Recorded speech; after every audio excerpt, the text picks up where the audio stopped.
Hi guys, I'm going to kind of do a new video now, and it's going to be my January to be read haul, and I'm going to try and do these at the beginning of every month, and it's just going to be a kind of haul of the books that I've already been sent from publishers or authors to review during that month. So at the moment I'm going to do my January one because I've already got quite a big pile of books that I need to read and review in January.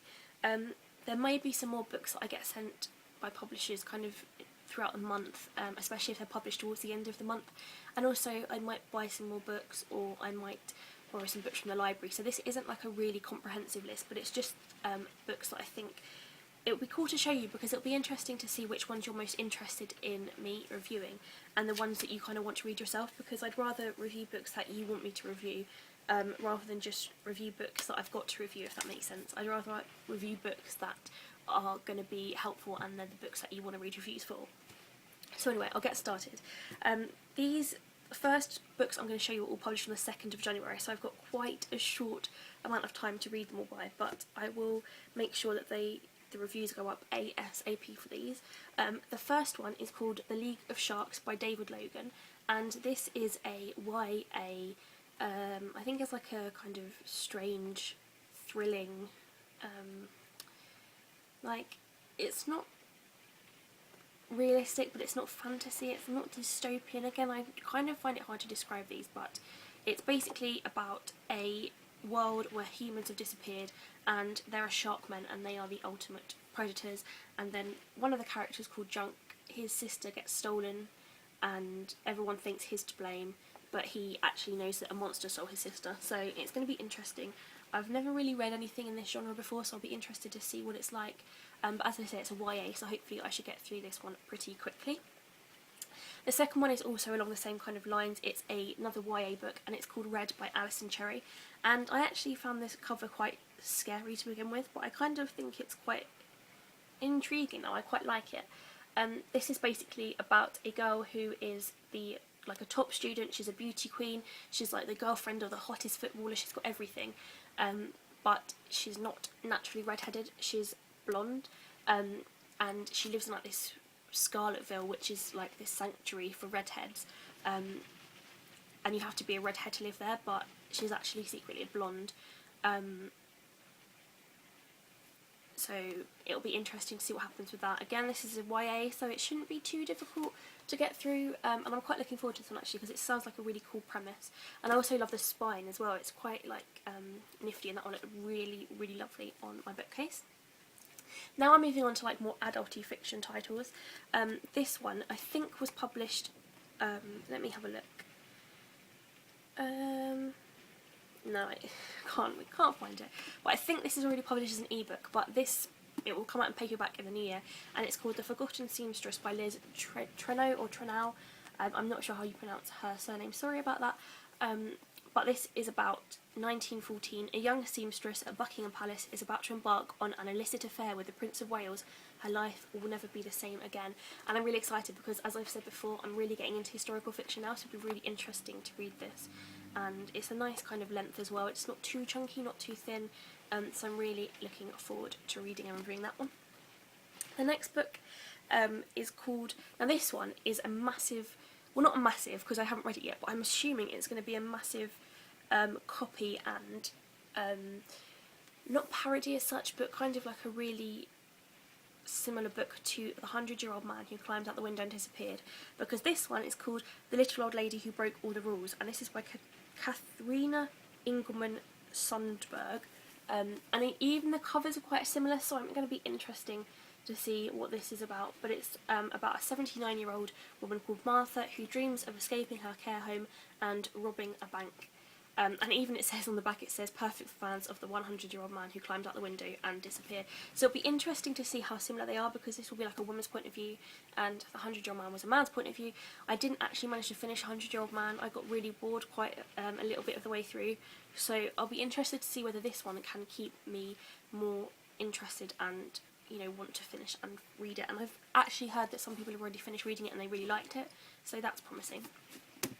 The next book, we're kind of not even halfway through yet, sorry guys. The next book is called The Other Typist by Suzanne Rindle, and this looks brilliant because it's all about 1924 America, Prohibition, and let's see what happens.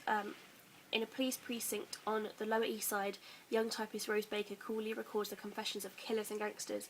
But when a new typist arrives, the captivating Oderly, Rose finds a true partner in crime.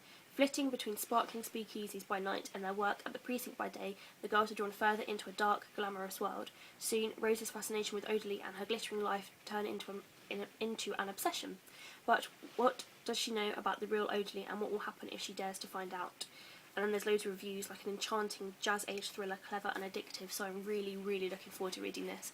And I love the cover, so really, really quite striking and gorgeous, so I'm looking forward very much to reading that one. The next one is by an author that I've got lots of books of, but I've never actually read them before, which is really bad, I know, but it's kind of one of those things I never really get round to doing, or reading as it should say. But this is Alexandra Potter, The Love Detective, and I've actually heard some amazing reviews about this already from other bloggers who have read it, and are all saying how much they love it. This is a really quite old proof now. I think I sent this kind of in like November, so it's quite a what's the word? Not shoddy, that's the wrong word, but it's quite a simple proof cover of it. So I'll be interested to know whether I actually am going to enjoy it or not, and also whether Alexandra's books are ones I should actually keep reading, because I've got about 4 of her other books on my shelf and I've never read them. So if I like this one, then I'll definitely read more of her work. So I'm looking forward to this one. This is about a girl called Ruby who has lost her faith in love, and in an effort to forget her cheating ex, she joins her sister for a week's beach holiday in Goa and embarks on an extraordinary adventure. So I guess it's going to be one of those kind of woman finds herself on holiday and falls in love and gets a new job and everything goes happy, so I'm excited about that one. So they were all going to be published on the 2nd of January. Now I'm moving on to books that are going to be published on the 16th of January, which is a little bit further away, which is good. I've got a little bit of time, and there's only 2 that are published on the 16th, or 2 that I've got anyway.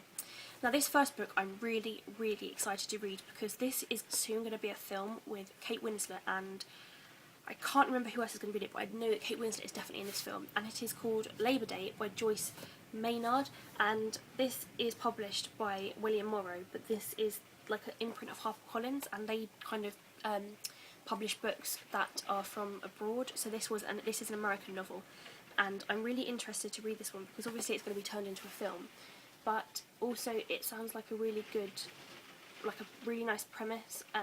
It's basically about a young boy called Henry, and he meets a man named Frank, and they kind of bond and learn things from each other, and it'll be really, really interesting. And Jodie Picoult has even got a quote on the front saying this is simply a novel you cannot miss, and I don't intend to miss it, so I'm really, really looking forward to this one, and I know for certain that I will review this one, so I'm really excited about that one as well. The next one is also a book that I will definitely be reviewing because I definitely cannot wait to read it, and this is also published on the 16th, and this is called The Lie of You by Jane Lithell, and the tagline is "I will have what is mine," and then the blurb says Kathy thinks she has everything, the job, the baby and him, but she does not have my will, she has no hidden places. So that's like intriguing. It's a thriller, and this is published by Head of Zeus, and they were the ones that published Fractured earlier this year, and I absolutely adored Fractured. So if that is anything to go by, then this is going to be an absolute gem of a book as well. Really excited about this one, as I am about all of them, but this one especially. Love the cover, and I've had this sitting on my shelf for absolutely ages, and I'm so excited that I finally get the chance to read it. So I will really, really be keen to share my review of that one with you. Now I'm moving on to books that are published on the 23rd of January, which, sorry, I'm just taking all the post-it notes off. And this one is a bloody massive book, and if I'm completely honest, I don't know if I'm going to read this one or even get any of the way through it because it's so big. This is, it's too heavy to even hold up. It is 654 pages long, and it is A Midnight Rose by Lucinda Riley. A lifelong passion, an endless search, and as you can see, it's absolutely massive. And the book spans 4 generations, and the Midnight Rose sweeps from the glittering palaces of the great Maharajas of India, sorry if I pronounced that wrong, to the majestic stately homes of England, following the extraordinary life of a girl, Anita Chaval, from 1911 to the present day. So that, I mean, it sounds like it's good, but again, I don't know if I've got the time and the patience to sit through a book that is this thick, but I might give it a go. It might be one of the ones that I read on and off as I read the others. But yeah, if anybody has read this book or has read any of Lucinda Riley's books before and knows if they're good or not, then do let me know, because I'll be interested to find out if it's worth reading, or putting on a shelf and waiting till I have some more time to read it. So I'll be interested in that one. Now that is the only one that's published on the 23rd of January. Sorry, I need to put my teeth in. And the next two, these are the last two, and these are published on the 30th of January. The first one is Jill Mansell, The Unpredictable Consequences of Love. I know this is really bad, but I've never really read much Jill Mansell. My mum adores Jill Mansell, and my mum's already read this actually, and she said it was good. And I've got loads of Jill Mansell books on my shelf, but I've never really read them. I don't know why. Again, it's just one of those things where I've collected them but never really got around to reading them. So I probably will read this one, because I'll be interested to find out more about her and more of her writing style. And this is about, I don't know, because there's no blurb on the back, let's see where it's inside. Here we go. In the idyllic seaside town of St Carey, Sophie is putting the past firmly behind her. When Josh Strachan arrives in St Carey's to run at the family hotel, he can't understand why Sophie has zero interest in letting any man into her life. He also can't understand how he's been duped into employing Sophie's impulsive friend Shula, whose crush on him is decidedly unrequited. So that should be funny and interesting, so I'm looking forward to getting involved in that one. And then finally, the last book that I actually have currently to read in January is called Cavenden Hall by, and this is really great because it hasn't even got the author on the front cover, by Barbara Taylor Bradford. And the tagline is England 1913, two families separated by wealth, one house that binds them together. So this will be interesting. And there's a quote from The Guardian on it that says, "Few novelists are as consummate as Barbara Taylor Bradford at keeping the reader turning the page. She is one of the world's best at spinning yarns." So that will be very interesting, and I quite like the idea of this one. This isn't too chunky. This is like 430 pages, so it's still quite a chunk of a book, but hopefully it should be a little bit of a quicker read than the one that's about 700 pages. So really quite looking forward to that one as well. Also, I should point out here that there are some other books that are being published in January, which I have been approached by publishers about reviewing and reading, and they are Made in Essex by Laura Ziepe. I'm sorry, I still don't know how to pronounce the surname. Laura Ziepe, which I've been asked to review, and I've agreed to review it, so I'm hoping that that one will arrive quite soon.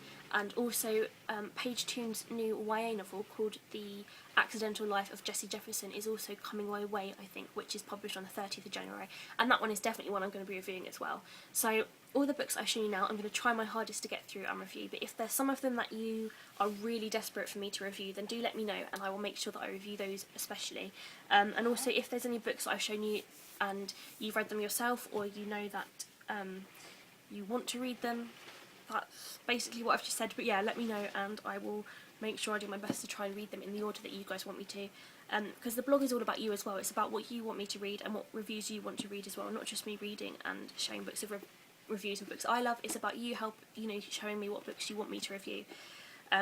So yeah, that is my January book haul. I hope you enjoyed watching this, and I hope you enjoyed this kind of style of video, and if it's something that you will be interested in, then let me know, and I'll do one for the coming up months as well for February, March, April, May, etc. Because it's nice to kind of share with you what books I've got to review, and it's also, I think, nice for you to see what kind of reviews you can expect during the month, instead of them just being really random and spontaneous reviews. So I hope you've enjoyed this video, and I will talk to you all very soon. Bye!